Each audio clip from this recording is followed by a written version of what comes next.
नमस्कार साथियों, परिश्रम एकेडमी की ऑनलाइन क्लासेस में मैं बलवीर सिंह आपका स्वागत करता हूं।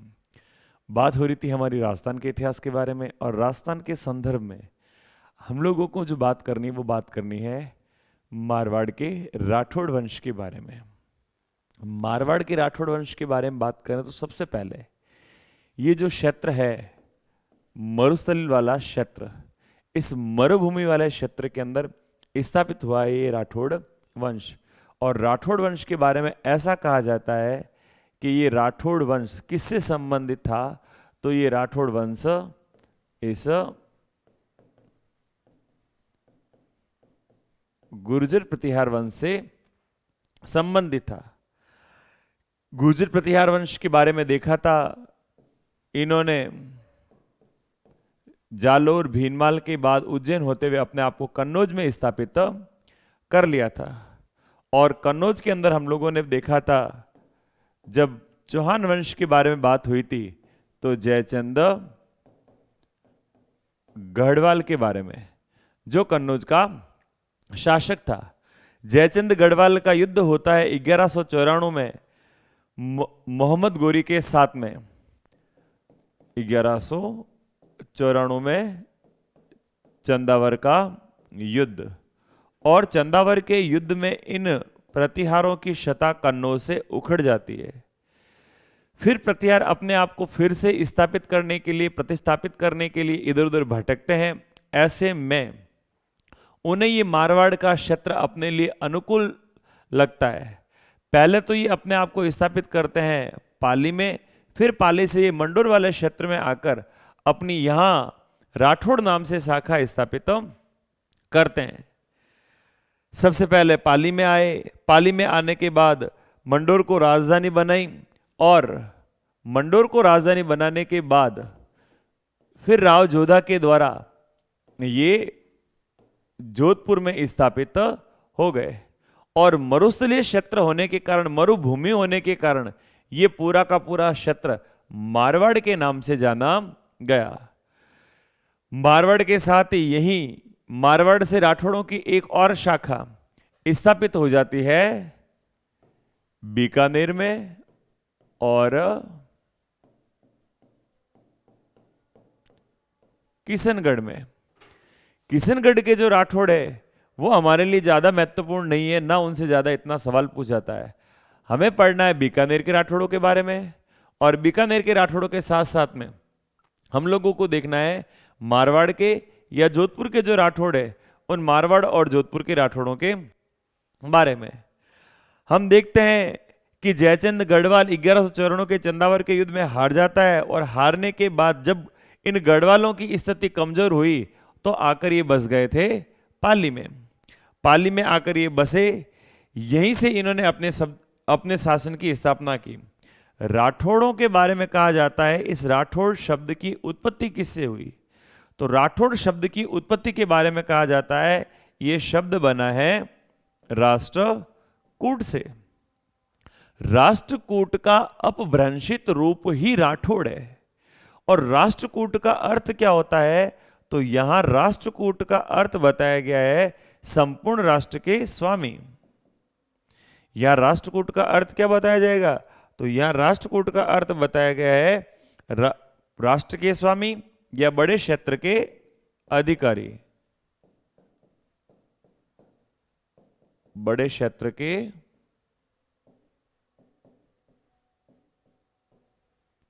अधिकारी।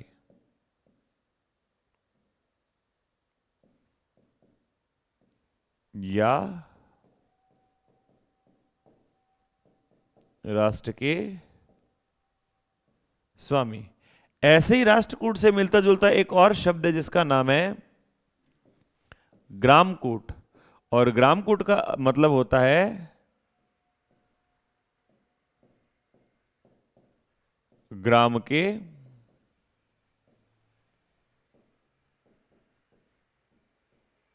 अधिकारी। इसी राष्ट्रकूट से तो बड़े क्षेत्र के या राष्ट्र के अधिकारी नाम पड़ा, और फिर ग्रामकूट से ग्राम के अधिकारी का अर्थ होता है। तो यहां ये जो राठौड़ शब्द है, ये राठौड़ शब्द किसका अपभ्रंशित रूप बताया जाता है, तो राठौड़ शब्द बताया जाता है इसका राष्ट्रकूट का अपभ्रंशित रूप, और फिर इससे ये राठौड़ शब्द बना है।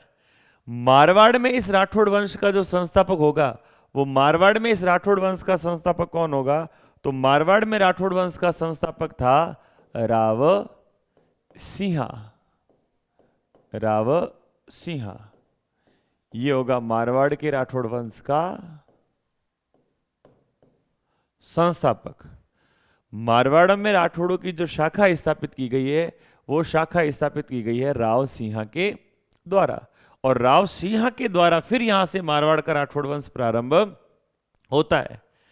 तो सबसे पहले हम बात करेंगे यहां राव सिंहा के बारे में, और राव सिंहा के बारे में हम लोग देखेंगे कि राव सिंहा को कहा गया है राठौड़ वंश का संस्थापक। कहां का था राव सिंहा? कहां इसने राठौड़ वंश की स्थापना की?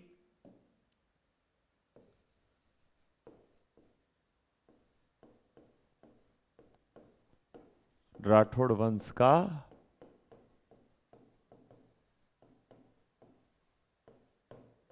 संस्थापक। इस राव सिंहा के बारे में हमें और जानकारी प्राप्त होती है कि राव सिंहा के जो पिता थे, वो पिता थे इसके सेतराव। पिता सेतराव, और राव सिंहा की जो माता थी, राव सिंहा की माता का नाम था पार्वती देवी। और राव सिंहा की जो माता पार्वती देवी थी, इन पार्वती देवी के बारे में बताया जाता है ये किस वंश की है? तो पार्वती देवी थी सोलंकी वंश की। सोलंकी वंश से ये पार्वती देवी संबंधित थी। 1273 में पाली के समीप बिठू गांव का एक देवल का लेख मिलता है। 1273 ईस्वी का प्राप्त होता हमको बिठू गांव का लेख। और ये बिठू गांव का लेख कहां, बिठू गांव कहां स्थित है?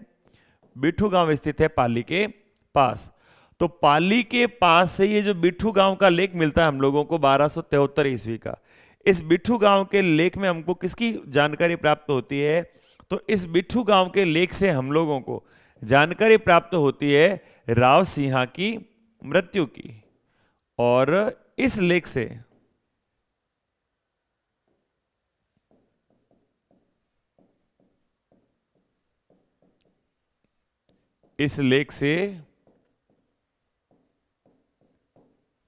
सिंहा की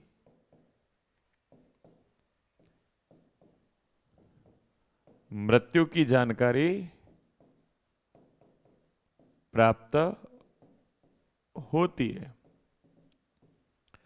पाली में सिंहा ने खुद को स्थापित किया है, और पाली के पास ही इसकी मृत्यु हो रही है। हम लोगों को जानकारी प्राप्त होती है इस बिठू गांव के लेख से। इस बिठू गांव के लेख में इसकी पूरी की पूरी मृत्यु की जानकारी का उल्लेख किया गया है, और बताया गया इसकी मृत्यु कब हुई है? 1213 के अंदर। राव सिंहा के बाद में हम देखते हैं आस्थान राठौड़ के बारे में। और इस आस्थान राठौड़ के बारे में कहा गया है कि ये जो आस्थान राठौड़ था, इस आस्थान राठौड़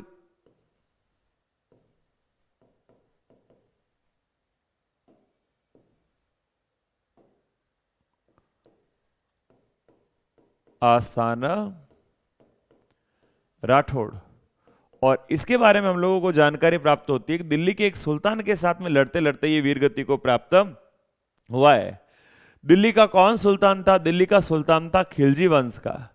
और 1290 में जिसने खिलजी वंश की स्थापना की, जिसका नाम था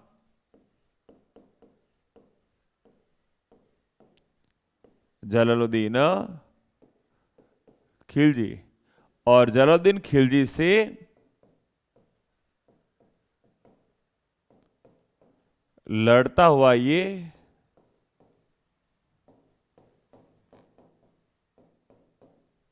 वीरगति को प्राप्त हुआ। कौन? आस्थान। सिंहा, सिंहा के बाद शासक बनता है ये आस्तान। और आस्तान के बारे में कहा जाता है कि आस्तान की मृत्यु कैसे हुई? आस्तान की मृत्यु हुई है 1291 के अंदर। और दिल्ली का जो सुल्तान था जलालुद्दीन खिलजी, उस जलालुद्दीन खिलजी से लड़ता लड़ता ये वीर गति को प्राप्त हो जाता है। आस्तान के बाद कुछ और शासक बनते हैं, राव थुआ, रामपाल, राव सलका, राव हाड़ा, राव तोड़ा। लेकिन हमारे लिए फिर एक आते हैं मलिनाथ जी। मलिनाथ जी के बारे में ऐसा कहा जाता है कि मलिनाथ जी के द्वारा, मलिनाथ राठौड़, जिन्हें राजस्थान के लोक देवता के रूप में भी जाना जाता है। और ये मलिनाथ जी मारवाड़ से चले गए थे बाड़मेर में, और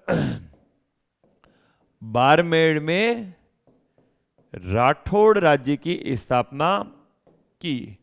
तो बाड़मेर में राठौड़ राज्य की स्थापना करने वाला या राठौड़ राज्य का जो संस्थापक था, वो संस्थापक कौन थे? तो इनकी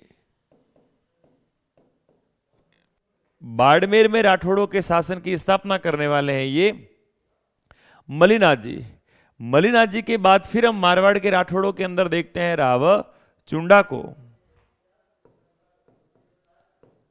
राव चुंडा, और राव चुंडा के बारे में कहा जाता है कि राव चुंडा मारवाड़ का प्रथम प्रतापी शासक था। मारवाड़ का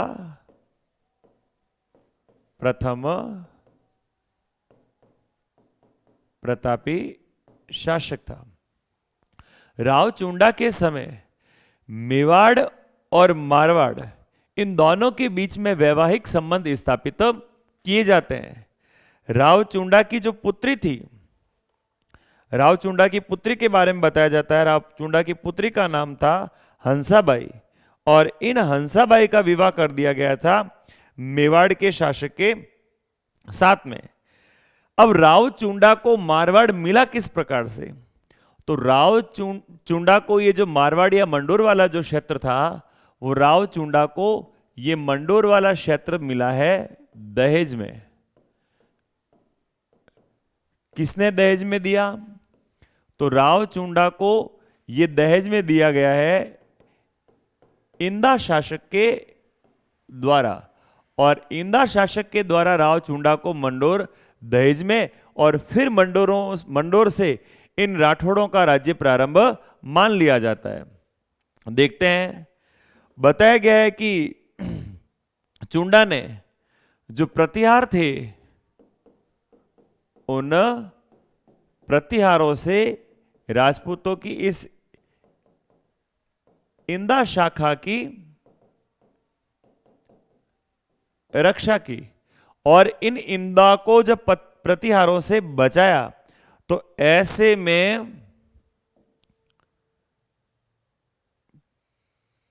प्रतिहारों की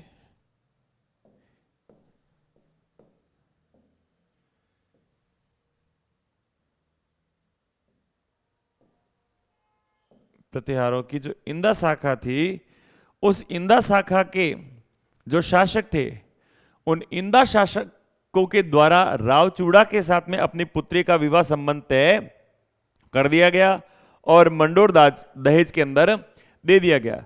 राव चुंडा की पत्नी थी जिसका नाम था चांद कंवर, और चांद कंवर के नाम से चुंडा के द्वारा बनवाई जा रही है जोधपुर के अंदर चांद बावड़ी। चुंडा की रानी का नाम चांद कंवर, और चांद कंवर के नाम से चुंडा जोधपुर के अंदर बनवा रहा है ये चांद बावड़ी। चुंडा का जो पुत्र था, उस चुंडा के पुत्र का नाम था रणमल राठौड़, और बेटी थी, बेटी का नाम था हंसा बाई। चुंडा का पुत्र का नाम है रणमल राठौड़, और पुत्री का नाम है हंसाबाई। इन हंसाबाई के बारे में जब मेवाड़ का इतिहास हम पढ़ते हैं, तो मेवाड़ के इतिहास में भी रणमल और हंसाबाई और चुंडा के बारे में हम लोगों को जानकारी प्राप्त होती है। कहां जानकारी प्राप्त होती है? हम लोगों को जानकारी प्राप्त होती है इस राणा लाखा के काल की। और राणा लाखा के काल में हम लोगों ने देखा था, हम लोगों ने पढ़ा था कि मारवाड़ से एक बार एक ज्योतिषी राणा लाखा का जो ज्येष्ठ पुत्र था, उस राणा लाखा के ज्येष्ठ पुत्र के लिए संबंध लेकर जाते हैं। और राणा सांबा के ज्येष्ठ पुत्र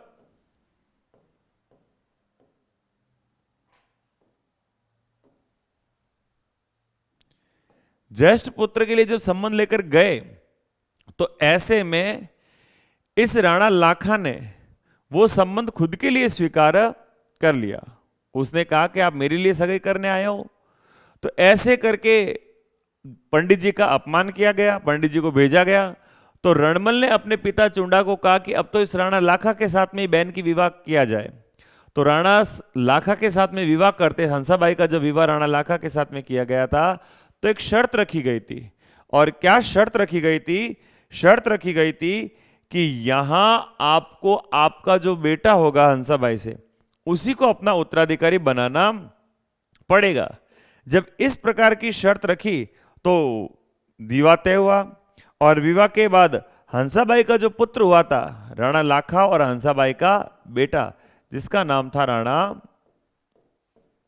मोकल, इस मोकल को उत्तराधिकारी बनाया जाता है। अब देखना यहां पर यह है कि रणमल उस समय अपनी बहन के साथ में चला जाता है मेवाड़। लाखा की हो जाती है मृत्यु, और लाखा की मृत्यु के बाद ये मोकल जब अल्पवयस्क रहेगा, अल्पवयस्क, अभी इसकी अवस्था पूरी परिपक्व नहीं हुई, ये शासक बनने के योग्य नहीं हुआ है। तो ऐसे में हंसाबाई की और रणमल राठौड़ की, इनका मेवाड़ की राजनीति में हो जाता है हस्तक्षेप बहुत ज्यादा। और मारवाड़ के राठौड़ों का मेवाड़ की राजनीति में हस्तक्षेप होने की वजह से मेवाड़ के सरदारों को यह बात पसंद नहीं आती है।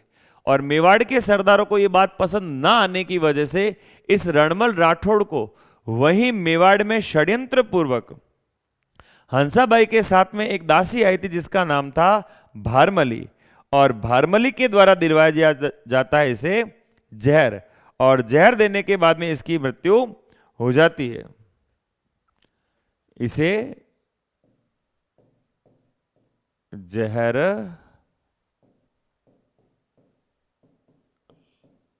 दे दिया जाता है। राव राणा रावचुंडा और इधर चूड़ा। तो रावचूड़ा, फिर यहां किसके द्वारा जहर दिया गया? जहर दिया गया है भारमली के द्वारा। और भारमली के द्वारा जहर देने से रणमल की मृत्यु हो गई। अब रणमल के साथ में यहां पर रणमल का पुत्र जोधा भी था। अब यहां रणमल का पुत्र जोधा जो था, उस जोधा ने कहा कि भाई एक तो गया, अब इधर मेरा भी नंबर आने वाला है। तो जोधा तो भागकर आ जाता है यहां मंडोर वाले क्षेत्र में, और मंडोर से फिर भागकर चला जाता है ये बीकानेर वाले क्षेत्र में। और बीकानेर वाले क्षेत्र में जाने के बाद राजस्थान के एक लोक देवता जिनका नाम है पाबूजी, उन पाबूजी के सहयोग से फिर से ये अपने शासन की स्थापना करता है, मंडोर पर अधिकार करता है। और फिर जोधा को लगता है कि मंडोर सुरक्षित नहीं है, तो ऐसे में जोधा के द्वारा जोधपुर की स्थापना कर दी जाती है। राव रणमल, और रणमल का समय बताया गया है 1427 से लेकर 1438 तक। 1438 तक। रणमल के बारे में और क्या जानकारी प्राप्त होती है? इसकी मृत्यु भारमली दासी द्वारा जहर देने से हुई। और भारमली दासी ने जहर क्यों दिया? क्योंकि भारमली दासी को जहर देने के लिए मेवाड़ के जो सरदार थे, वो मेवाड़ के सरदार विवश कर रहे थे, क्योंकि इस रणमल का हस्तक्षेप मेवाड़ की राजनीति में बढ़ गया था। और मेवाड़ की राजनीति में हस्तक्षेप बढ़ने की वजह से दिया जा रहा है भारमली के द्वारा जहर, और भारमली के द्वारा जहर देने से मेवाड़ में हो रही इसकी मृत्यु। अब रणमल तो गया, और रणमल के बाद अब नंबर आता है राव जोधा का। अब राव जोधा का नंबर आएगा, राव जोधा शासक बनेंगे। आइए देखते हैं राव जोधा जी के बारे में। राव जोधा जी का जो समय था वो समय बताया गया है 1438 से 1439 तक का।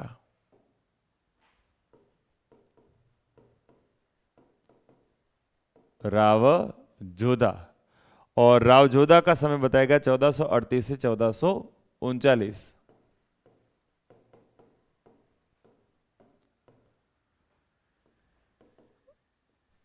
मारवाड़ पर पुनः राठौड़ों का राज्य स्थापित किया। किसके द्वारा? राव जोधा जी के द्वारा। मारवाड़ पर जोधा जी के द्वारा राज्य तो फिर से स्थापित कर लिया गया, लेकिन किसका आशीर्वाद काम आया? तो राव जोधा जी को आशीर्वाद दिया है एक राजस्थान के लोक देवता, और उन लोक देवता का नाम है हड़बू जी। शायद पहले मैं पाबू जी बोला, पाबू जी नहीं है, हड़बू जी है। लोक देवता हड़बू जी के आशीर्वाद से मारवाड़ पर फिर से इनके द्वारा कर लिया जाता है अधिकार। ऐसा कहा जाता है कि हड़बू जी के द्वारा राव जोधा को दी गई है एक चमत्कारिक तलवार, और उस चमत्कारिक तलवार के द्वारा इनको आशीर्वाद प्राप्त होता है कि तुम अब अजय रहोगे, किसी से पराजित नहीं रहोगे। और ऐसे में जोधा जी आते हैं और यहां मंडोर पर अपना अधिकार, मेवाड़ वालों को हराकर मंडोर पर अपना अधिकार स्थापित कर देते हैं। अब यहां मेवाड़ और मारवाड़ के बीच में, मेवाड़ व मारवाड़ के बीच के जो संबंध थे वो संबंध बन जाते हैं पूरे के पूरे तनावपूर्ण। किसे लेकर? अपने अपने राज्य की सीमा को लेकर। तो मेवाड़ और मारवाड़ के राज्य के संबंधों का निर्धारण किस प्रकार से किया जाए? तो ऐसे में मेवाड़ और मारवाड़ के संबंधों का निर्धारण करने हेतु एक संधि होती है, और उस संधि का नाम है आवल बावल की संधि। आवल बावल की संधि। ये आवल बावल क्या है? तो यहां मेवाड़ और मारवाड़ की सीमा, मेवाड़ व मारवाड़ की सीमा किसे मान लिया गया है? मेवाड़ और मारवाड़ की सीमा निर्धारित कर दिया गया है सोजत को। सोजत से आगे का जो भाग रहेगा वो मेवाड़ का भाग रहेगा, और सोजत के पीछे का जो भाग रहेगा वो भाग मारवाड़ का रहेगा। यानी जिस तरफ आंवला के पेड़ ज्यादा होंगे वो क्षेत्र तो किसको दिया जाएगा? वो क्षेत्र तो रहेगा मेवाड़ का। और जहां से बबूल के पेड़ प्रारंभ होते हैं वो किसका राज्य माना जाएगा? वो राज्य माना जाएगा इस मारवाड़ का। अब ये संधि होती किसके प्रयासों से और किस किस के बीच में? तो आवल बावल की जो संधि है वो आवल बावल की संधि महाराणा कुंभा के बीच में और राव जोधा के बीच में होती है। ये संधि महाराणा कुंभा के बीच में और जोधा के बीच में हुई है। अब कुंभा और जोधा के बीच में ये संधि हुई किसके प्रयासों से है? तो इसमें प्रयास हुआ है जो हम लोगों ने पढ़ी थी हंसाबाई के बारे में, उन हंसाबाई के प्रयासों से।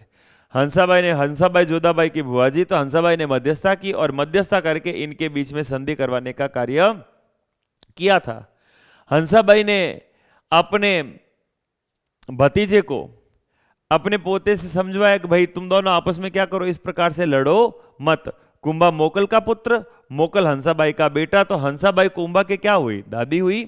तो हंसाबाई ने यहां पर पहल करते हुए इन दोनों के बीच में यह अमल बामल की संधि करवाकर उनका जो सीमा विवाद था उस सीमा विवाद को समाप्त करने का प्रयास किया है।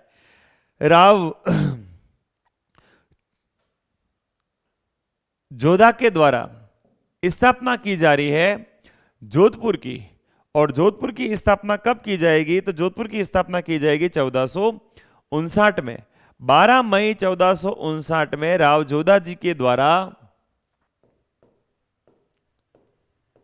12 मई 1459 और इस दिन राव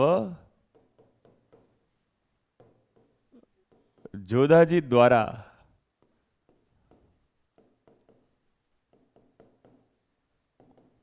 जोधाजीरो फल्स, जोधपुर के अंदर एक किला बना हुआ है, उस किले का नाम है मेहरानगढ़ दुर्ग।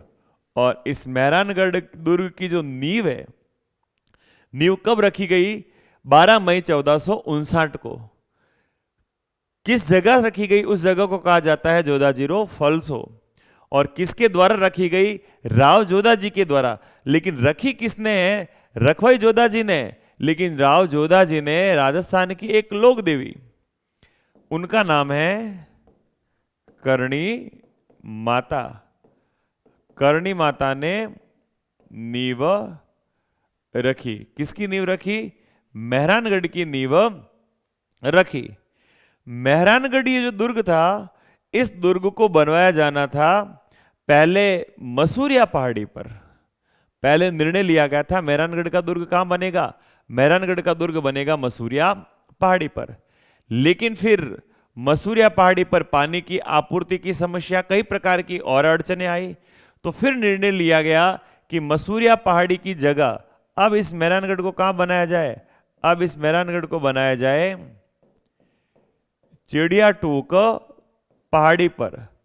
तो मेहरानगढ़ का किला किस पहाड़ी पर स्थित है, मेहरानगढ़ का किला स्थित है इस चिड़िया टूक पहाड़ी पर। मेहरानगढ़ दुर्ग का राशि के अनुसार नाम क्या है, मेहरानगढ़ दुर्ग तो इसका नाम बाद में रख, लेकिन राशि के अनुसार अगर हम बात करें तो राशि अनुसार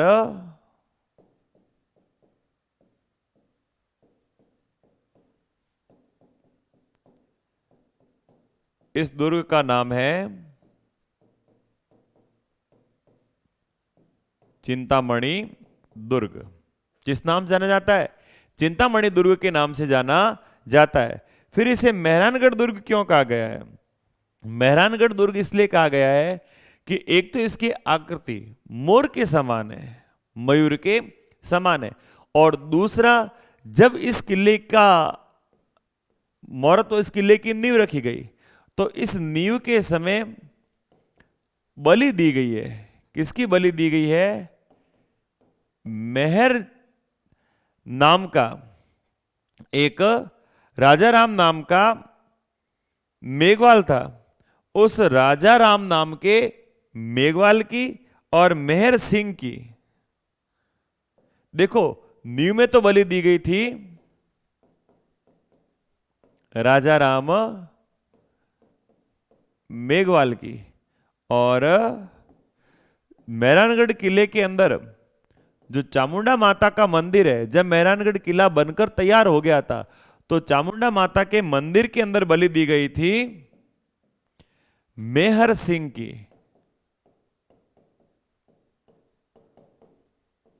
मेहर सिंह की बलि दी गई। दो नर बलियां दी गई है। नींव के समय तो राजाराम मेघवाल की बलि, और आज भी राजाराम मेघवाल की छतरी मेहरानगढ़ किले के अंदर बनी हुई है। और चामुंडा माता के मंदिर के अंदर इस मेहर सिंह की बलि, और मेहर सिंह से नाम रख दिया गया इसका मेहरानगढ़। जब चामुंडा माता के मंदिर की स्थापना की गई उस समय इधर राव जोधा की एक रानी थी, उसके नाम से रानीसर तालाब की स्थापना हुई।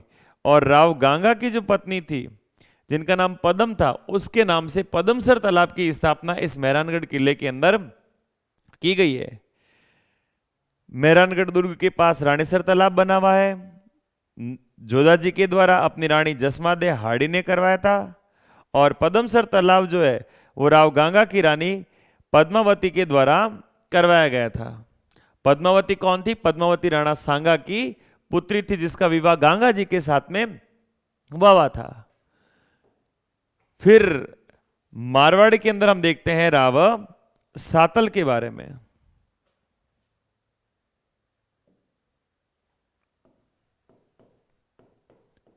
राव सातल, और राव सातल का समय है 1489 से 1492।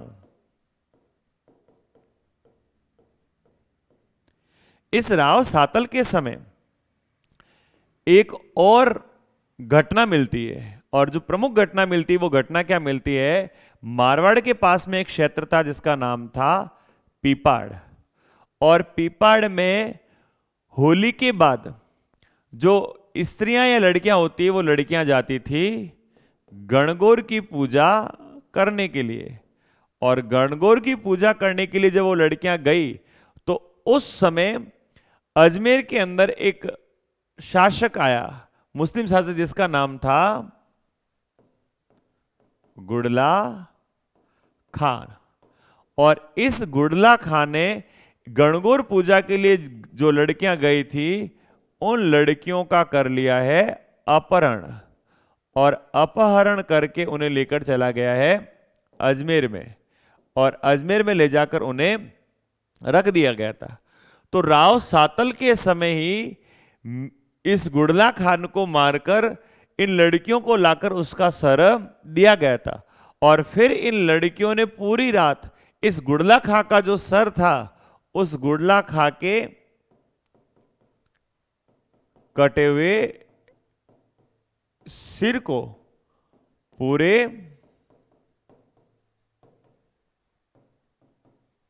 नगर में घुमाया। जगह जगह, अलग अलग जगह जा जाके पूरे नगर के अंदर इनके द्वारा घूम घूम कर उत्सव मनाया गया है। और उसी घटना के रूप में आज भी मारवाड़ के अंदर इस गुड़ला का प्रचलन होता है। होली के बाद 16 दिन तक, गणगौर तक, लड़कियां अपने सर पर मटकी रखती है, उस मटकी के अंदर छिद्र करती है, और छिद्र करने के बाद उसके अंदर एक दीपक लगा देती है। अब मटकी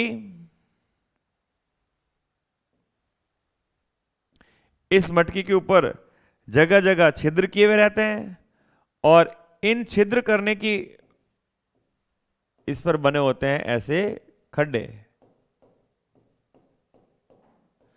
और फिर उसके अंदर दीपक रख दिया जाता है। जब वो दीपक जलता है और उस दीपक का प्रकाश होता है तो प्रकाश होने की वजह से ये जो खड्डे हैं, ये खड्डे सारे के सारे प्रकाशमान हो जाते हैं। ये प्रतीक किस बात का? ये प्रतीक है उस गुड़ला खां के सर का। और जिस तरह से गुड़ला खां के सर के ऊपर पूरा का पूरा लहूलुहान हुआ था, खून के धब्बे लगे थे, ऐसे इस मटकी को सर और उसके ऊपर ये लाल लाल दीपक जो लगते हैं वो उसके ऊपर लगे हुए रक्त के प्रतीक बिंदु के रूप में इसको इस प्रकार से निकाला जाता है। राव सातल की रानी थी फूला भटियानी, और फूला भटियानी के द्वारा बनाया गया है एक तालाब जिसका नाम था फूलेलाव तालाब। राव सातल की रानी, और सातल की रानी का नाम क्या था? इनकी एक रानी थी जिनका नाम था फूला भटियानी, और फूला भटियानी द्वारा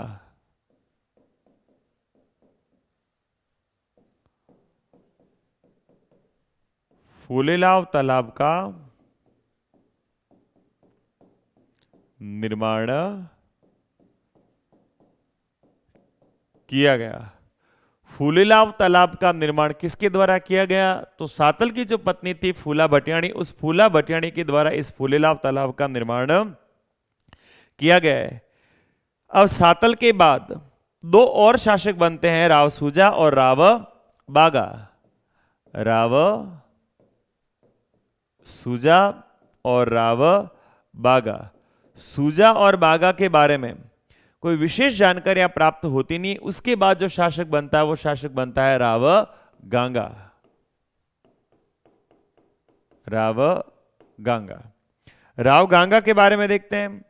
राव गांगा का समय बताया गया 1515 से 1532 तक।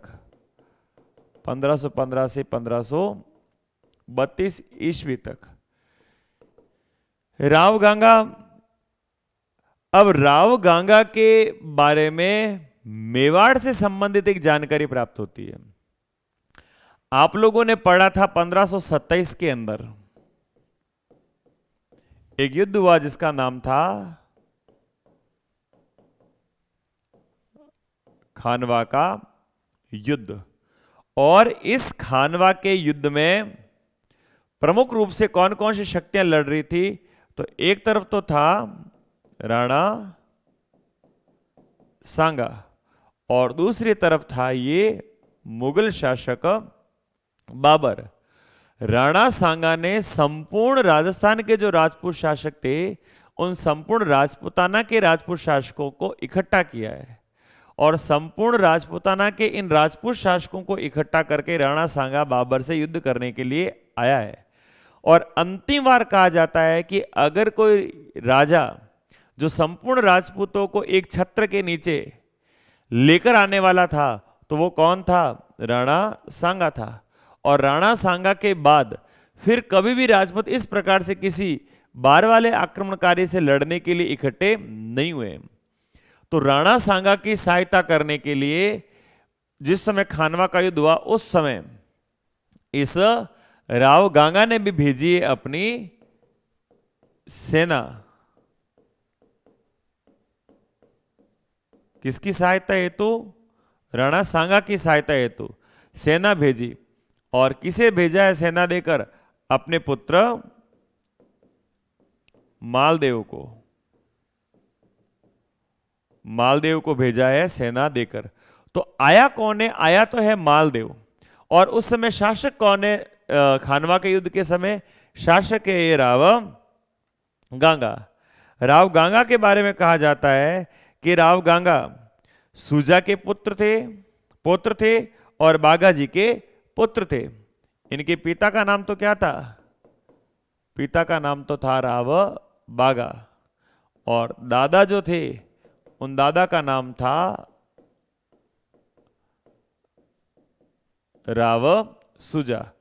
तो राव सूजा के तो है गांगा जी पुत्र और बागा जी के है ये पुत्र। राव गांगा के द्वारा सेवकी गांव के युद्ध में नागौर के दौलत खां और चाचा शेखा की सेना को पराजित किया गया।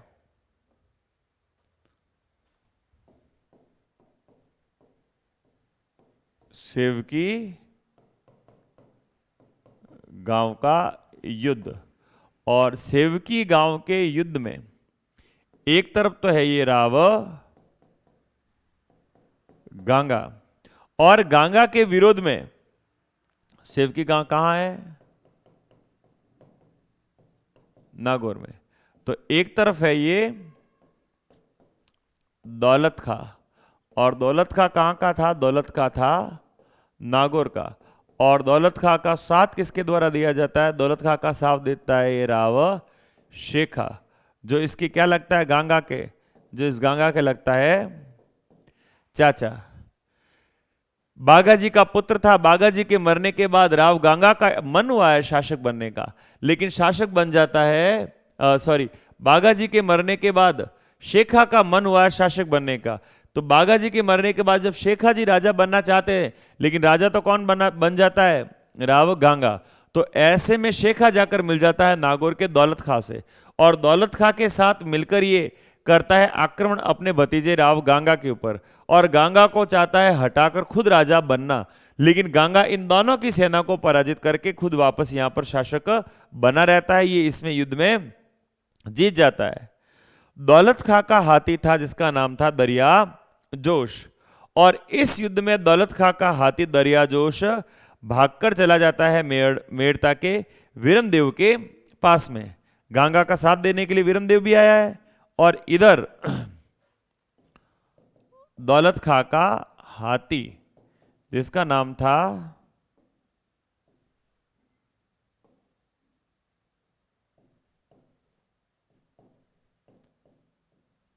दरिया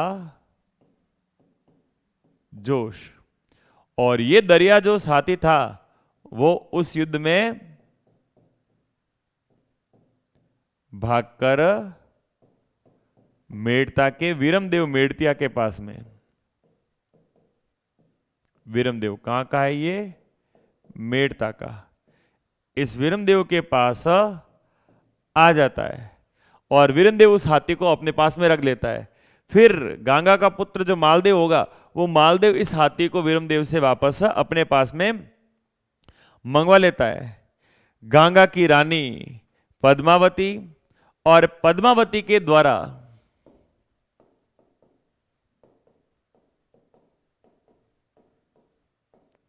कौन थी ये पद्मावती, राणा सांगा की पुत्री,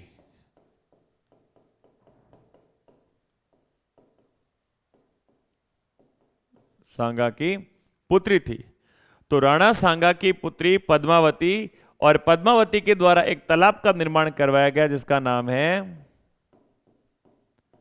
पद्मसर तालाब, यहां जोधपुर में। अब राव गांगा के बारे में ऐसी बात मिलती है कि 1532 में राव गांगा अफीम का कर लेते हैं अधिक सेवन, और अफीम का अधिक सेवन करने की वजह से अफीम का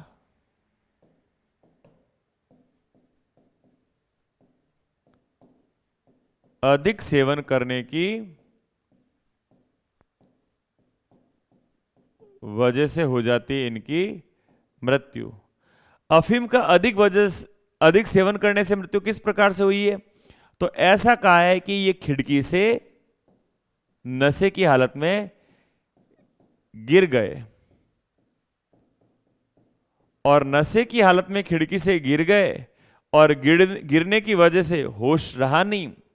देखो कोई व्यक्ति ऊपर से जब गिरेगा, अब ऊपर से जब गिरता है तो उस समय उसका जो भार होता है वो पूरा का पूरा अपने सर पे आ जाता है, क्योंकि सर का भार अधिक होता है तो गिरते समय सर नीचे हो जाते हैं, पांव ऊपर हो जाते हैं। तो जब वो गिरेगा तो गिरते ही सर नीचे गिरा। अब ऐसे अगर सही सलामत रहे तो चिल्लाएगा, उठेगा, संभलेगा, लेकिन वो तो पूरा का पूरा नशेड़ी नशे में है, अफीम खाई हुई है और अफीम के नशे में ऊपर से नीचे गिर रहा है। और अफीम के नशे में जब ऊपर से नीचे गिरेगा, लगी भी होगी, होश भी रहा होगा, लेकिन पड़ा रहा, बेहोश रहा और रक्त ज्यादा बहने से इसकी मृत्यु हो गई। कुछ लोग ये भी कहते हैं, क्या कहते हैं, कहते हैं कि गांगा की हत्या के पीछे, गांगा की हत्या के पीछे, इसकी हत्या में मालदेव का हाथ था। और ऐसा कहा है कि मालदेव ने ही रसोइयों में भाण व मूला की सहायता से गांगा को धक्का देकर मरवा दिया। दो रसोइया और उन रसोइयों के नाम बताए गए हैं भाण और मूला। इन दोनों की सहायता से कहते हैं धक्का दिलवाया गया, किसे, राव गांगा को। दो बात आ गई है गांगा की मृत्यु को लेकर। हमारे पास में एक बात यह भी आ रही है कि अफीम का सेवन ज्यादा किया था इसलिए महल की खिड़की से गिर गया और गिरने से 1532 में हो जाती है इस गांगा की मृत्यु, एक बात। और दूसरी बात हमारे पास में निकल कर आती है कि इसमें किसका हाथ था, मालदेव का। मालदेव खुद गांगा को मरवा रहा है। किस प्रकार से मरवा रहा है, कह रहा है दो रसोइये थे जिनका नाम था भाण और मूला, और भाण और मूला को कहकर दिलवा दिया है गांगा को महल की खिड़की से नीचे धक्का, और वहां धक्का देने से हो गई है राव गांगा की मृत्यु। अब चाहे मालदेव ने मरवाया हो चाहे अपनी मौत से मरा हो, लेकिन इसकी मृत्यु कैसे हुई है, खिड़की से गिरने से इसकी मृत्यु हुई है। खिड़की में से नीचे गिरा और नीचे गिरने से इसकी मृत्यु हो जाती है। अब इसके मरने के बाद मारवाड़ का शासक बनता है ये मालदेव राठौड़। और मालदेव राठौड़ का जो समय है,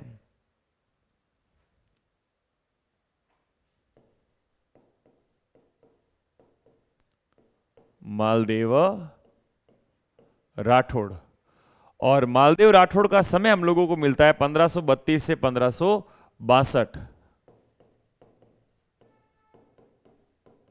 32 से 1562 ईस्वी। मालदेव, अभी हम लोगों ने बात की थी, किसके पुत्र है? राव गंगा के पुत्र। गंगा की हत्या कर शासक बने। इनका हाथ था गंगा को मारने में और गंगा को मारकर ये खुद शासक बन गए। मालदेव के राज्याभिषेक के बारे में हम लोगों को जानकारी प्राप्त होती है कि इनका जो राज्याभिषेक है वो राज्याभिषेक मेहरानगढ़ में नहीं हुआ। राज्याभिषेक कहां हुआ है? राज्याभिषेक हुआ है सोजत के किले में, और सोजत के किले में इनका राज्याभिषेक हो जाता है। क्यों? क्योंकि मारवाड़ का थोड़ा समय उस समय इस प्रकार की हरकत करने की वजह से अनुकूल नहीं था। तो कहां राज्याभिषेक होता है इनका? सोजत के किले में। हम लोगों ने बात की थी कि यहां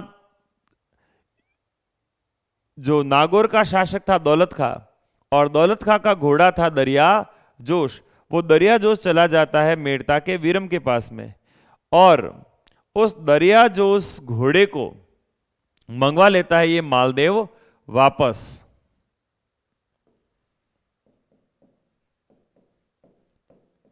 मेड़ता के वीरम देव से दरिया जोश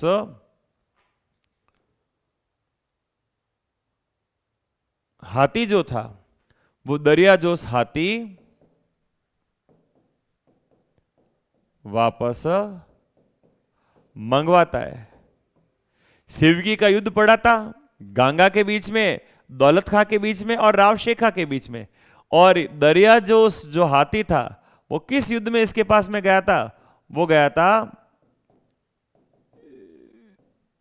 सिवकी के युद्ध में वीरम के हाथ लगा। अब पिताजी ने युद्ध किया वीरम के पास में, हाथी चला गया, बात हजम नहीं हुई है मालदेव को। और मालदेव ने वीरमदेव को कहा, भाई तूने मेरे पिताजी के समय जो युद्ध किया था पिताजी के साथ में नागौर वालों को हराने के लिए, पिताजी का साथ देने के लिए, और तेरे पास में जो हाथी आया है वो हाथी हमें अब वापस दे। वीरम ने कहा क्यों दूं, वो तो हाथी युद्ध में आया, नागौर का था, वो हाथी तुझे वापस मिलेगा नहीं। तो ऐसे में मालदेव और वीरमदेव के बीच में शत्रुता उत्पन्न हो जाती है, और मालदेव फिर मारवाड़ पर मेड़ता पर आक्रमण कर देता है। मालदेव ने मेड़ता पर आक्रमण किया, और मेड़ता पर आक्रमण करके अजमेर और मेड़ता, अजमेर व मेड़ता, इन दोनों पर कर लिया है इसने अपना अधिकार स्थापित। मालदेव ने मेड़ता को भी अपने अधीन कर लिया और अजमेर को भी अपने अधिकार में ले लिया।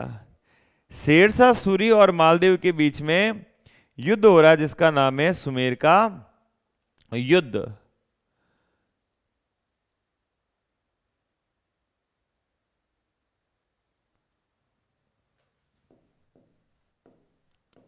सुमेर का युद्ध किस किस के बीच में ये युद्ध हुआ है? मालदेव और सूरी, जिसका पूरा नाम था शेरशाह सूरी। हम लोगों को 1541 के अंदर पहोबा या साहेबा का युद्ध भी प्राप्त होता है। पहोबा और साहेबा के युद्ध के अंदर मालदेव का जो सेना नायक था कुंपा बीकानेर के शासक जयसिंह के साथ में युद्ध करता है 1541 में हो रहा है पहोबा, और इसकी जगह कहीं कहीं पर लिखा मिलता है साहिबा का युद्ध। किस किस के बीच में हो रहा है ये युद्ध? ये युद्ध हो रहा है मालदेव के सेना नायक है जिनका नाम है कुंपा, और इधर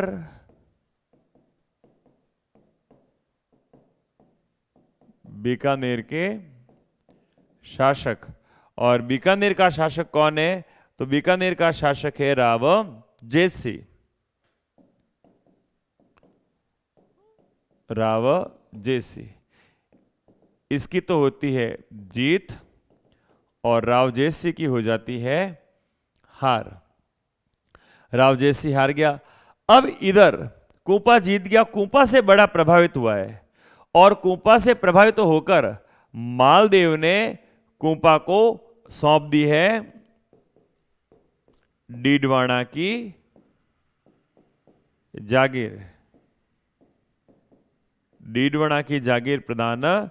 इतना प्रभावित हुआ है ये मालदेव कुंपा से, कुंपा ने जब बीकानेर के राजा को हरा दिया तो मालदेव ने अपने सेनापति कुंपा को सौंप दी है डीडवाना की जागीर। जयसिंह का आगे हम बीकानेर के राठौड़ में पढ़ेंगे बेटा होता है कल्याणमल। अब मेड़ता के वीरम और बीकानेर के कल्याण, ये दोनों बुलाते हैं शेरशाह सूरी को। मेड़ता का वीरमदेव भी हारा हुआ है। मेड़ता का वीरमदेव और बीकानेर का कल्याण सिंह। क्यों भाई इन दोनों ने क्यों बुलाया है? क्योंकि हम लोगों ने देखा था मेड़ता पर अधिकार कर लिया है मालदेव ने, वीरमदेव को पराजित कर दिया है, तो वीरमदेव भी लेना चाहता है अपने हार का बदला। और कल्याण सिंह के जो पिता थे राव जयसिंह, इस राज जयसिंह को हरा दिया जाता है मालदेव के सेनापति कुंपा के द्वारा, तो कल्याण सिंह भी अपने पिता जयसिंह की हार का बदला लेना चाहता है। ये जयसिंह का बेटा था कल्याण सिंह।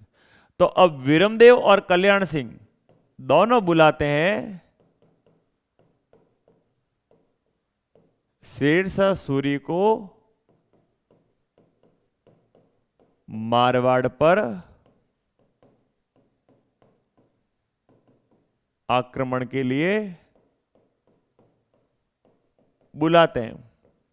इन्होंने शेरशाह सूरी को कहा आओ और मारवाड़ पर आक्रमण करो, इस मालदेव को थोड़ी ज्यादा ही अभी कुछ चर्बी चढ़ी हुई, इसकी चर्बी आप आकर उतारो। तो शेरशाह सूरी अपनी सेना लेकर आया है, और शेरशाह सूरी सेना लेकर आया है, और जनवरी 1544 में एक युद्ध होता है। उस युद्ध का नाम है सुमेल का युद्ध। 1544 में हो रहा है गिरी सुमेल का युद्ध। अब इस गिरी सुमेल के युद्ध में मालदेव के जो दो सेनापति है जेता और कुंपा, अब जेता और कुंपा के ऊपर यहां बड़ी समस्या हो गई। क्या समस्या हुई? मालदेव के जो सेनापति है जेता और कुंपा, इस जेता और कुंपा के ऊपर लग गया है एक आरोप। और किस बात का लगा है आरोप? इनके ऊपर आरोप लगा है विश्वासघात का। कहा कि तुमने हमारे साथ में क्या कर दिया है? विश्वासघात कर दिया है।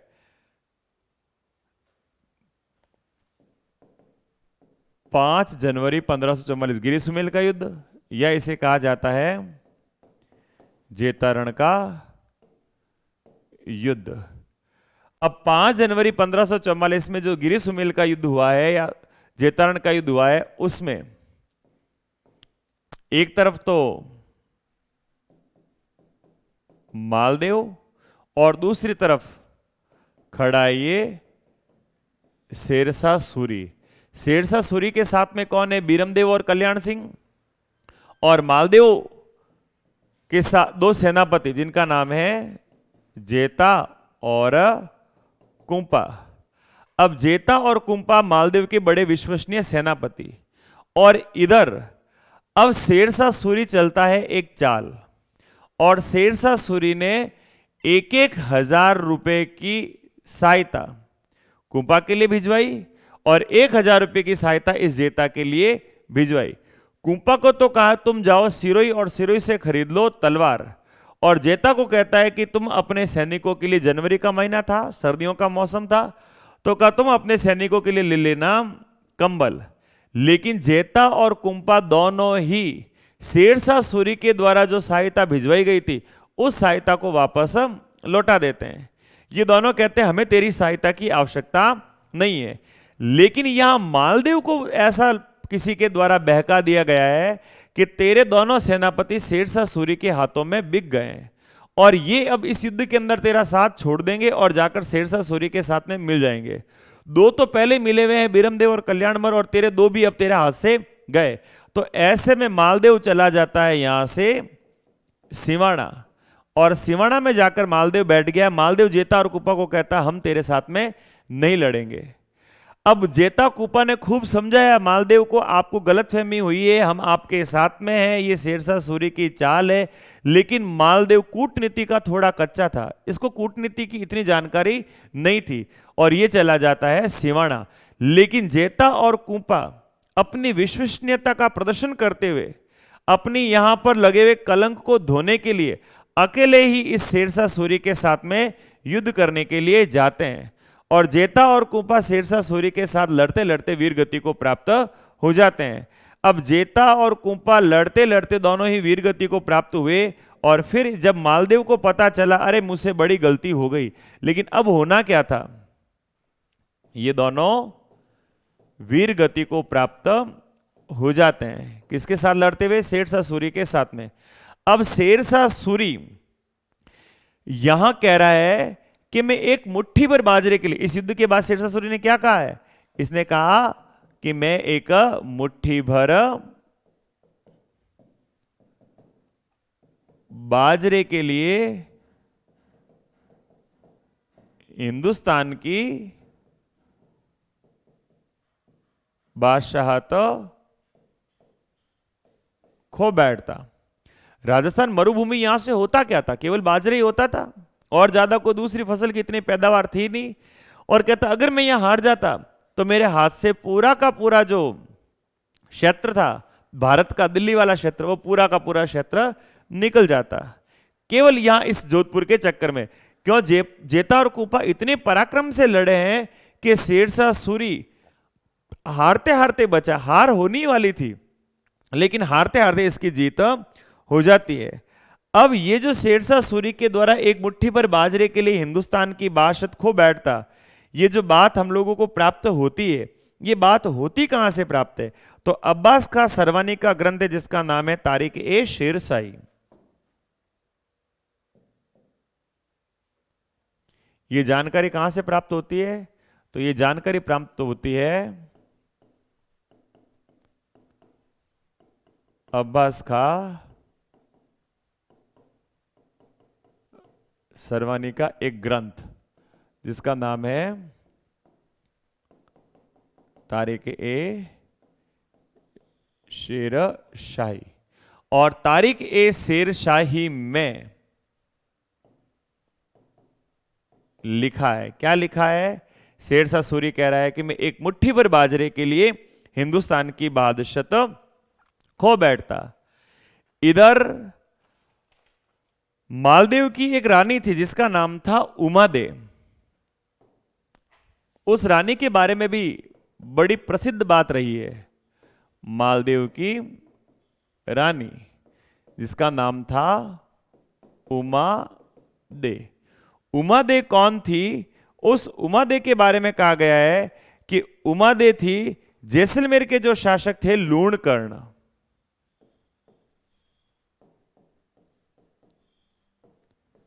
जैसलमेर के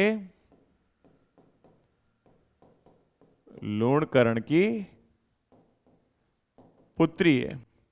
और जैसलमेर के लूणकरण की बेटी उमादेव का विवाह हुआ था मालदेव के साथ में। अब ये उमादेव जो थी ये रूठ गई और रूठ कर जाकर ये अजमेर के तारागढ़ दुर्ग में चली गई। वही तारागढ़ दुर्ग में रही। इस उमादेव को किस नाम से जाना जाता है इतिहास के अंदर? इसे रूठी रानी के नाम से जाना जाता है। इतिहास के अंदर इसे रूठी रानी कहा जाता है। अब उमादेव जो थी वो रूठ कर अजमेर के किले में चली गई और अजमेर के किले के अंदर ये रहती है। तारागढ़ के किले के अंदर इसको भेज दिया गया। अन्य रानियों ने कहा कि भाई किसी तरह रानी जी को तो मनाकर लाना होगा, तो अन्य रानियों ने भेजा है आशा बारट को। और आशा बारट अन्य रानियां जो थी वो उमादेव से थोड़ी जलती थी, तो अन्य रानियों ने भेजा आशा बारट को। और आशा बारट जाकर सुनाता है इस रूठी रानी को दुआ, और वो रानी रूठ जाती है और चली जाती है। मालदेव के मरने के बाद ये रूठी रानी जो थी वो मालदेव की मृत्यु के बाद हो जाती है महासती। साथ में नहीं जली है, पीछे ये उनके पीछे उनके प्रतीकों को लेकर सती हो जाती है।